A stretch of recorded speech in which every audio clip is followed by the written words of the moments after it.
Улсын хурлын дарга эрхэм гишүүдээ Монгол Улсын хүний эрхийн үндэсний комиссаас 2026 оны 3 дугаар сарын 27-ны өдөр Улсын хурлд ирүүлсэн Монгол Улс дахь хүний эрх хэрэгчлөөний байдлын талаарх 25 дахь илтгэлийг хууль зүйн байнгын хороо 2026 оны 5 дугаар сарын 26-ны өдрийн хуралдаанаараа хилцлээ.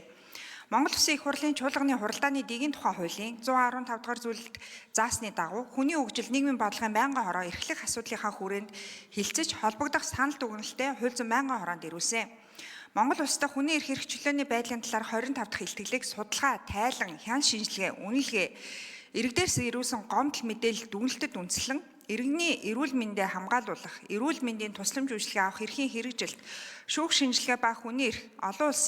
олон нийтийн мэдэх эрхийн төлөв байдал, хүний эрх хамгаалагчийн эрхийн хэрэгжилт, хүүхэд хамгааллын тогтолцооны анхаарах зарим асуудал, гендрийн эрх тэгш байдлыг хангахад эмэгтэйчүүдэд тулгамдж буй асуудал зэрэг 6 бүлэг сэдвийн хүрээнд бэлтгэсэн талаарх танилцуулгыг байнгын хорооны хуралдаанд Монгол Улсын хүний эрхийн үндэсний комиссийн дарга дугрын сүнжид танилцуулсан болно.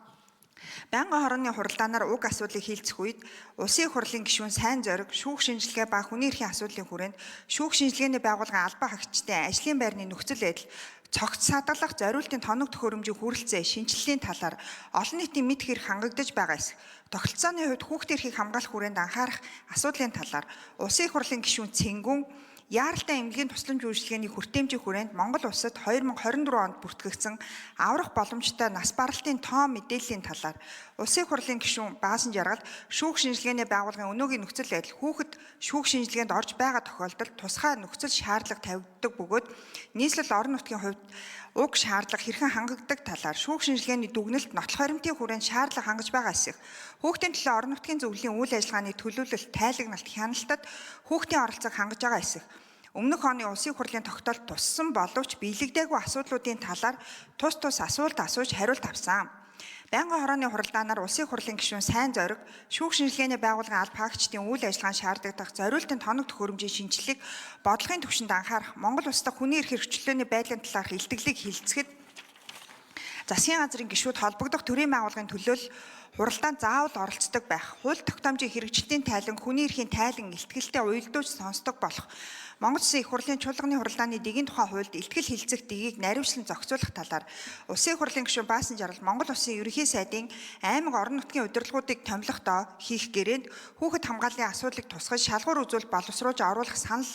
гаргаж байгаа талаар тус үг хэлсэн болно. Монгол Улсын их хурлын чуулганы хуралдааны дэгийн тухай хуулийн 115 дугаар зүйлийн 115-ын 5 дахь хэсэгт энэ хуулийн 115-ын 2-ын 3, 115-ын 2-ын 15 заасан илтгэл тайлан холбогдох байнгын хороо нэгдсэн хуралдаанд заавал танилцуулах бөгөөд бусад тайлан илтгэл мэдээллийг холбогдох байнгын хороо хилцээд шаардлагатай гэж үзвэл нэгдсэн хуралдаанд танилцуулж болно гэж заасны дагуу Монгол Улс дахь хүний эрх хэрэгчлөөний байдлын талаарх 25 дахь илтгэлийг чуулганы нэгдсэн хуралдаанд танилцуулж байна.